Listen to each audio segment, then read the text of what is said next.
On va raconter, pour ceux qui n'étaient pas là, toute l'histoire, toutes les histoires possibles et inimaginables du fait que je n'ai pas pu zêtre, du verbe zêtre, en live pendant pas mal de temps. C'était la galère, the true galère. Mercredi 25 mai, je donne mon dernier stream d'ailleurs, mon dernier stream avant la catastrophe. Mercredi 25 mai, on faisait du Simulance War. On a eu 2-3 crashs pendant le stream, du reboot, c'était une catastrophe. Je ne peux plus streamer, ma vie est complètement nulle à cause de la carte graphique. Quand j'allumais, ça me faisait des pixels, des machins et tout. Et en fait, il s'avère que, avec l'immense chance que moi j'ai, le seul connard qui a un problème, c'est-à-dire une carte sur 1 million à défectueuse, c'est moi qui l'ai eu. Lundi matin arrive, pas de carte graphique. En plus, il m'avait mis la pression, il m'a dit on t'envoie ça en chronopost. Alors là, vous imaginez, moi j'étais pas bien. Il me dit chronopost. J'avais trop peur, j'étais pas bien. La dernière fois qu'ils m'ont fait faire un truc en chronopost, c'était mon PC. Il est arrivé 6 ans et demi après. Mardi arrive. Le mardi fatidique. Je suis chez moi en train de dormir. Il est 10h30. Je dors comme ça. Je suis comme ça sur mon lit. D'accord? Je dors. Rompiche. Oh, j'adore dormir. Et là, quelle fut ma stupéfaction? Ma femme qui me réveille. Donc là, ça m'énerve. Là, je dis écoute, tac, je mets une gifle. Je dis gros, me réveille pas. Je dors. Elle me dit ouais, mais tout c'est terrible. Quoi? Elle me dit il pleut beaucoup, ça commence à être inondé. Donc moi, j'apprends un peu pour une américaine. Je dis comment ça, on commence à être inondé? Dis donc, en fermant les yeux comme ça, je lui parlais comme parce que je dormais. Je dis ah mais comment ça on est inondé? C'est n'importe quoi ce que tu dis. Elle fait si. Donc là, elle rouvre les yeux. Elle fait si tout, on commence à être inondé. Et moi dans ma tête, comme ma femme, je vais pas vous mentir, miskine, ma femme, elle est un peu américaine, hein les gars, on va pas se cacher. Du coup, elle me dit ça. Donc moi, tranquille, je dis bon allez, qu'est-ce qu'il y a? Il y a une petite flaque en face de la maison. C'est inondé. Bon, on la connaît l'américaine. Du coup, je me lève quand même parce que bon, ça m'a saoulé. Je me lève vers 11h moins 10, voilà, le temps d'émerger. Enfin, d'immerger même, hein, d'immerger comme ça, je nageais dans mon rêve. Et là, je commence à regarder dehors. Et en effet, je vois une petite mare qui commence à se former. Et faut savoir que nous, notre appart, il est au premier étage d'un bâtiment. Et à côté, juste à notre droite, mais vraiment juste à notre droite, il y a le canal, le loin. En temps normal, ce courant qu'il y a ici, je me demandais même s'il y avait de l'eau à la base. Il y a tellement pas d'eau, il y a tellement peu d'eau que quand j'ai vu ça, j'ai vu qu'il était monté à notre niveau et qu'il est en train de déborder, j'étais en mode dis donc, c'est bizarre ça quand même. Il a vachement grandi le fleuve là. C'est quoi, il y a un event ou je comprends pas. Et là, tout d'un coup, c'est-à-dire que ça, c'est devant chez moi. Et du coup, là, je me dis waouh, là, c'est chaud quoi. Après, je regarde ma femme, je dis ça va. De base, tu te rassures. Dans ce genre d'événement, t'es obligé de te rassurer. Moi, je me dis, je dis à ma femme, t'inquiète, ça va pas monter plus. Là, dans ma tête, je suis en mode, je suis pas du tout sûr de ce que je dis, mais la vérité, ça montera pas plus. J'ai dit, oh, j'ai dit, le canal loin, il en a marre. Il est toujours cantonné à son petit truc, se passer sous les ponts et tout. C'est pas un clochard, les gars. Il a envie de bouger, de voir du pays. Donc là, il a décidé avec les frérots, hop, on monte un petit peu, on passe sur les côtés. Moi, ça me régale. J'ai dit, gros, y a pas de problème, tu veux passer devant chez moi, passe devant chez moi. Et moi, je dis à ma femme, t'inquiète, de toute façon, même si ça reste comme ça quelques jours, on a fait les courses, on a suffisamment à manger, on survivra, on sort pas. À ce moment-là, bon, on commence un peu à paniquer. Je dis à ma femme, j'ai pas de soucis, viens, on fait un petit chili. La mairie en fait, elle a amené quoi? Elle a amené des planches de bois et elle a amené des parpaings. Comment combattre l'eau, les gars? Des petits parpaings, des planches de bois, les gars, on peut faire des trucs de ouf. Voisin, il nous fait, ouais, bon, là, c'est chaud, la mairie, elle nous a donné des parpaings, bon, ils sont mignons et tout. Est-ce que tu pourrais m'aider à monter mes meubles sur des parpaings? Je sors, il fait, attends-nous dedans, ça sert à rien que toi, tu te trempes et tout ça. Je lui dis, pourquoi? Et là, j'ouvre la porte et l'eau, elle arrivait déjà au niveau des, pas au niveau des genoux, mais quasiment, quoi. Et alors, il ramène des parpaings, donc je les aide, on met le frigo sur les parpaings, on met machin, etc. Je dis, y a pas de galère, je commence à soulever ces meubles un par un comme ça. Je dis, gros, mets ton frigo sur ma main. Hop, je soulève, il met le parpaing, je fais c'est bon, ça c'est pour moi qui régale. Et en fait, tout chez lui, tout sans exception, était sur des parpaings. Et du coup, lui, il savait pas, proprio. Il était là en mode, vous avez peur de 2-3 petites gouttes, allez, vous inquiétez pas, je viens quand même et tout. Très gentil, hein, proprio, ces deux jeunes, ils sont trop cool et tout. Et il s'est dit, ouais, des inondations, c'est quoi? C'est ça d'eau, machin. Non. Il est arrivé, il a vu ça, il a fait, waouh! I feel good. Il a fait ça, vraiment, il a commencé à faire une petite danse et tout, il était pas bien. Et là il avait fait venir un mec, je sais pas, un expert. Il était en mode, ok, alors moi je vais peut-être commencer à colmater la porte d'entrée, on va tenter des trucs et tout. Au début le mec voulait mettre une planche sur notre porte d'entrée. Genre en mode la planche, le rempart. La planche elle allait dire à l'eau, elle a fait, tu peux pas passer. Désolé mais la porte a une planche, tu ne peux pas passer. Non mais l'eau ça s'infiltre partout, j'explique, hein, tu peux tout essayer mon gars, c'est mort. Et en fait la mairie a commencé à faire des sacs de sable. Donc moi, pour un sac de sable, il me l'amène, tu vois, pour le mettre devant. Donc moi je comprends pas, tu vois, je commence à me mettre comme ça, bam, bam. Bon, je commence à mettre quelques crochets, tu vois, je m'entraîne, je fais blé. Après il me dit non gros arrête, c'est pour les inondations. Je fais bon moi je savais pas, tu m'amènes ça, moi c'est les réflexes de quand j'étais Rocky Balboa. Bon bref, on prend le truc, on le met devant la porte. Moi je remonte, je reviens ici, je commence à faire des petites blagues. Savoir qu'à ce moment là je commence à dire les gars c'est chaud, on va être inondé. Et il y a des mecs qui m'envoyaient, mais j'ai rien, peut-être que tu peux stream sur ton ancien PC là, parce que les gens sont encore sur le problème de la carte graphique. Non parce que là ça pourrait être bien. Et là ma femme elle tape au bureau, 13h30 14h je crois. Elle fait on doit évacuer. Je dis quoi on doit évacuer? Les voisins du bas eux ils étaient comme ça. En plus ils m'ont fait de la peine parce que c'est un couple qui vit en bas, ils ont un enfant. La femme elle était dehors pieds nus avec le bébé. Voilà, après nous qu'est-ce que tu veux que je fasse de plus? J'aurais pu arrêter l'eau avec mes mains comme ça et dire non vous ne passez pas, je restais comme ça. J'ai la capacité physique et intellectuelle d'arrêter l'eau. Je peux pas me permettre de faire ça, ce serait aller contre nature. Donc je dis bon je laisse faire. Et du coup en fait elle me fait oui le propriétaire vient d'appeler, on doit évacuer parce qu'il va couper l'électricité. Il peut pas la couper tant qu'on est là.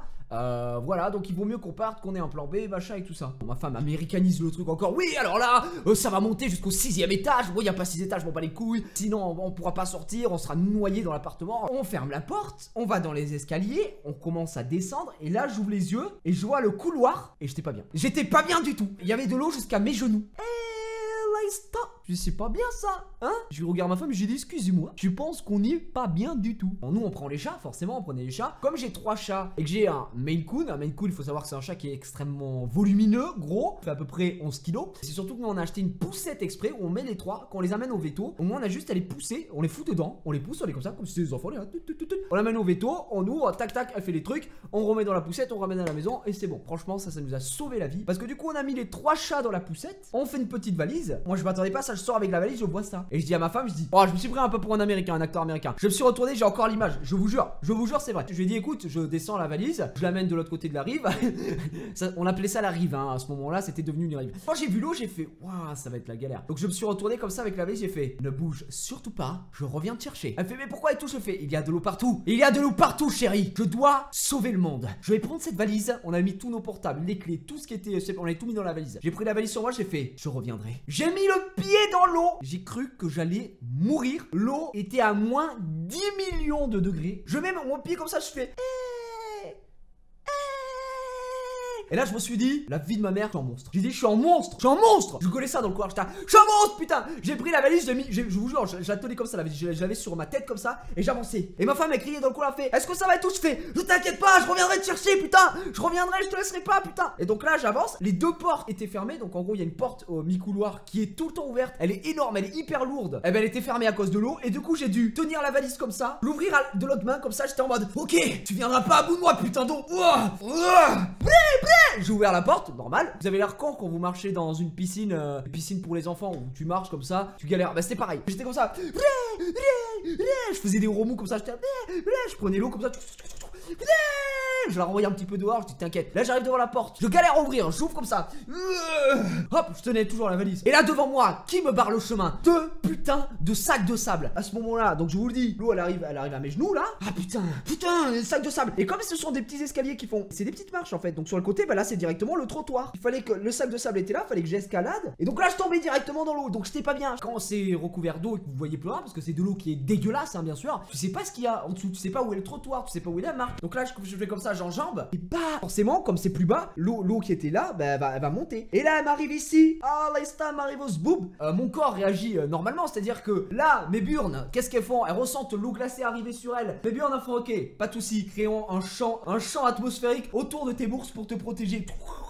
Donc là ça me protège. Et là je lève la tête. Et de l'autre côté de la rive, je vois quoi? Donc je vois le proprio qui était en mode, est-ce que vous arrivez? Est-ce que vous en sortez monsieur Save? J'étais là, ne vous inquiétez pas pour moi. Putain j'ai une valise, j'ai tout ce que j'ai dedans, j'ai ma vie à l'intérieur. Ah oh, c'est froid. Ouh quand même. Quand même très très joli tout ça là, au niveau des couilles. Et sur le côté là, je vois quoi? Je vois une caméra. Je vois une caméra qui me filme, genre normal. Et alors là moi dès que j'ai vu la caméra, je suis rentré dans mon personnage. Je commence à sortir des petites blagues. Je savais pas qu'on avait une piscine d'intérieur là, c'est grave cool et tout. Les gens étaient là. Excellent, 10 sur 10, j'adore. Et le problème fait, bah, et votre femme elle est où? Elle arrive et tout? Je fais, ne vous inquiétez pas. Je pose la valise, je dis, ce qu'il y a c'est qu'on a 3 chats. Je capte l'attention de la foule. Parce que la foule était là en train de me regarder, prendre des photos, tout, c'était un héros. Je fais, ah ouais et tout, comment vous allez sortir? Je fais, pas de panique, on a la solution, on a une poussette. Et les 3 chats sont dans la poussette. Le seul truc c'est qu'il va falloir les porter, ça va être un peu chaud. Et il fait, écoutez, pas de soucis, il y a mes femmes, enfin mes femmes. Non c'est parce qu'il y a 2 proprios et je crois qu'il y avait leurs 2 copines, 2 femmes, je sais pas, qui étaient là. Elle dit, bah on va venir vous aider. Donc elle vient comme ça, je commence à plonger, je fais, écoutez, pas de panique, je commence à plonger, je remonte comme ça, je commence à nager. J'arrive jusqu'à la porte, j'ouvre la porte, je dis bébé t'es là? Elle fait ouais je suis là, je suis avec les chats, je dis pas de panique on arrive. Donc là on arrive avec les 2 femmes, elle voit les chats, typical réaction de femmes, de femelles. Oh qui sont mignons les petits chats. Oh on est en train d'être inondé. Tu crois qu'on a le temps pour ça? Bah, je remets 2 gifles comme ça. Pom, je les colle au mur. J'ai dit, écoutez, là on n'a pas le temps. Donc là on commence à pousser la poussette. Forcément, poussette, pousser, même verbe. Énorme. C'est pas un verbe la poussette, je sais. Merci à toi, il faut suivre. Elle voulait prendre la poussette. On la prend. Il y a des petits chats. Ouais, trop. Oh putain. Donc elles prennent la poussette les deux. Donc elles commencent à avancer avec la poussette. En faisant des petits blagues. Oh, regarde, il aime bien les chats. Putain de merde. On arrive au niveau du barrage des sacs de sable. Je dis à la femme, faites gaffe. Si vous tombez avec la poussette, je peux vous dire que Teddy c'est le noir et blanc. S'il se fait toucher d'un pet d'eau, il a une griffe spéciale en adamantium. Je dis, si vous lui touchez un millimètre d'eau, il va ouvrir la poussette et il va vous égorger devant tout le monde. J'ai dit, lui, il s'en bat les couilles, hein. Donc là, il descend, hop, ils prennent la poussette, elles arrivent à passer tant bien que mal. On avance et les caméras commencent à encore nous filmer comme ça. À ce moment-là, je suis trempé. Qui c'est que je vois arriver, qui nous ont déjà filmé à notre insu? BFM et LCI. Donc il y a un mec de LCI qui arrive, mais d'un coup d'un seul, le mec, hop, il arrive comme ça. J'ai à peine mis mon pied sur les marches que le mec, il me dit, mais ouais, écoutez, alors ça fait quoi d'être inondé? Bah gros, en vrai tu veux répondre quoi? Moi j'étais là, bah écoutez c'est vrai que c'est une première pour moi, je suis assez content quoi. Bah j'ai toujours rêvé d'être inondé, donc de perdre tous mes biens, puis bien entendu pas pouvoir travailler pendant quelques jours, donc ne plus faire d'argent puisque c'est mon seul moteur de revenu en fait, hein, à savoir travailler chez moi. Non mais c'est génial, hein, c'est génial monsieur, merci à vous, merci, j'adore la bite. Et je vois une petite dame derrière de BFM, elle m'a posé plein de questions en mode, je veux pas vous déranger, si vous devez partir, bah je comprends, etc. Écoute ma soeur, y a pas de problème, moi je suis là, j'ai posé vos questions. Et du coup là, la meuf de BFM pose des questions, et là, à la base je suis acteur, bon c'est normal. Dans ma vie j'ai eu des interviews, vous savez, quand tu vas en convention, à la Paris Games Week, Lyon eSport, etc. Alors Jiraya, machin et tout ça. C'était soit sur l'eSport, soit sur YouTube, les jeux vidéo. Je veux dire, un mec t'interview, tu fais ouais, you know, machin, tu peux sortir la petite blague. Sauf que là, c'est à dire que la femme, je voyais qu'elle, dans son regard, elle était perdue quand je répondais. À un moment elle pose la question, elle fait oui, alors est-ce que vous attendiez à ça, est-ce que ça monte aussi vite, etc. machin. Donc moi j'ai dit, bah écoutez, je dis nous on a la chance quand même d'inviter au premier. Je pense qu'on est safe honnêtement, qu'on risque pas d'avoir trop de problèmes. Non mais moi je parlais vraiment comme si c'était une interview e-sport. Ouais, je pense qu'on est safe quoi, que normalement, bon, si on part sur une BT dans les 10 premières minutes, on devrait pouvoir évacuer un petit peu tout ça. Et du coup la femme, j'ai ouais, elle était perdue. Et du coup j'ai capté à ce moment-là, lors de cette phrase, je pensais qu'on était safe parce qu'on est au premier. Bah j'ai vu ma vie défiler comme ça, avec un mec qui me regardait, un mec qui n'avait pas de visage et qui me disait non Ludo, safe, tu ne peux pas utiliser ce mot face au commun des mortels. Et ils ne comprendront jamais. Et là je me suis dit merde, la meuf ne comprend pas safe et elle pourra jamais diffuser ça. Putain, faut que j'utilise des mots simples. Moi, pas savoir que eau montait si vite. Encore cette forme qui est apparue qui m'a dit non Ludo, utilise pas des mots aussi simples, t'es pas un connard. S'en est suivi cette fameuse interview. Donc là vous voyez ce que je vous dis, j'avais l'eau jusqu'aux couilles. Là c'est la porte d'entrée. Donc en gros là, ici c'est la première marche et j'ai dû enjamber jusqu'à cette porte ici. Catastrophe. On pensait pas en arriver là, mais c'est vrai que comme ça monte très vite, bah malheureusement le propriétaire a dit on va couper l'électricité, vaut mieux que vous ayez un plan B pour votre sécurité et voilà. Donc on a décidé d'évacuer quand même. C'est vrai que je suis un monstre. J'avoue que pour le coup je suis quand même monstrueux. Et ils ont gardé que ça alors qu'en vrai ça a bien duré 2 minutes à peu près. 2 minutes c'est long en vrai, hein, 2 minutes. Et du coup elle a laissé quoi 4 secondes quoi. Mais là où BFM, mesdames et messieurs, a été américain, hein, bien entendu, c'est qu'avant de diffuser ces images là, ils ont dit oui, la meuf quand il avait en duplex en direct elle disait eh oui en effet nous avons également rencontré Ludovic hein, qui est sorti avec de l'eau jusqu'au torse et chat sous le bras. Et moi j'étais en mode waouh, ils me font passer pour un héros. Et en vrai c'est content qu'ils aient américanisé un petit peu. C'est à dire que moi je suis sorti avec de l'eau jusque là, avec le chat sous le bras en mode pas de panique les gars. J'ai avancé comme ça, pas de panique, prenez mon chat, prenez ma femme, prenez mes gosses. Je savais tellement j'étais en train de nager. Montez sur mon dos madame. Non mais ça va aussi les américains. Et donc faut savoir qu'au milieu des équipes télé il y avait aussi des gens de la sécurité, des flics etc. Pour rassurer la population, les mecs ne sont pas là. Ils étaient là juste pour faire security. Par contre quand il s'agit de rassurer la population, je sais pas, même si tu sais que l'eau va monter et tout, tu rassures quand même la population. Non le mec s'en battait littéralement les couilles. Parce que moi je le vois, du coup bon je discute un peu avec. Et je dis ouais mais sinon vous savez si ils ont prévu ce qu'ils ont annoncé, est-ce que ça va continuer à monter et tout. Et là le mec, mais c'était un américain, mais genre j'avais jamais vu ça gros. Il me dit ouais là ça va monter de ouf hein. Il fait allez vous êtes au premier étage. Il fait ouais c'est chaud. Ils annoncent 5 mètres hein, de plus. 5 mètres avec en plus du niveau qu'il y a là. 5 mètres, j'étais sérieux, 5 mètres, je lui dis ça veut dire que la ville elle est sous l'eau. On est Atlantide. C'est l'Atlantide mon gars, demain c'est Stargate Atlantis. Non mais gros le mec voulait pas nous rassurer. J'étais choqué. Vous imaginez c'est des personnes âgées etc. Mais monsieur excusez-moi. Non mais monsieur j'aimerais savoir, est-ce que vous pensez que mon mari qui est resté coincé là-haut parce que bah il ne peut pas marcher. Ah mais madame c'est clair et net, votre mari va mourir. Il va mourir noyé. Je vous le dis hein. D'ailleurs qu'est-ce que vous foutez dans la rue? Vous me cassez les couilles. C'est en mode waouh le mec veut vraiment pas rassurer. Il veut pas rassurer les gens quoi. Et le vendredi donc je rentre chez moi. C'est dégueulasse devant chez moi. Faut savoir que moi quand j'étais dans l'eau j'avais peur d'attraper quelque chose hein. Je me suis dit il y a un truc qui va me rentrer dans le cul parce que c'est de l'eau qui vient des canalisations. Je vais choper le cancer du cul. Je suis pas bien. J'étais pas bien du tout mon gars. On ouvre la porte du couloir. Dégueulasse. Mais dégueulasse les gars. Et ça pue. Dans notre couloir ça pue. On ouvre la porte ça pue. On dirait la vie de ma mère. Ça me remémore quand j'allais j'allais pêcher avec mon père. C'est la pêche à l'esturgeon, les gars. On est là comme ça.